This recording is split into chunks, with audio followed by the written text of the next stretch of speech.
तुम्हाला हे माहिती आहे का की तुम्ही कोणत्या पण माणसाबरोबर लग्न करा, पण आयुष्यामध्ये एक ना एक दिवस तुम्ही हे नक्की म्हणणार की मी हे कोणत्या माणसासोबत लग्न केलं. तर प्रॉब्लेम चुकीच्या माणसाला चूज करण्याचा नसतो, तर खरा प्रॉब्लेम हा असतो की कोणीच परफेक्ट नसतं.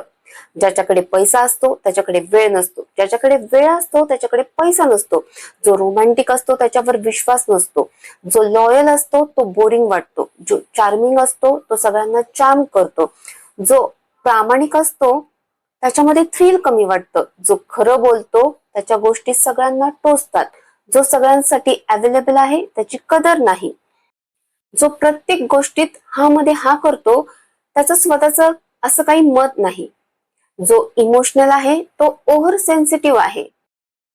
सो जर तुम्ही एका परफेक्ट प्रेमाची वाट बघत असाल तर आयुष्यभर वाटच बघत राहाल. पण जर तुम्ही एक खरं, अपूर्ण पण घट्ट नात्यासाठी तयार असाल ना, तर तुम्हाला असंच प्रेम मिळणार जे कधीच चमकणार नाही पण कधीच मरणार पण नाही. बरोबर आहे ना?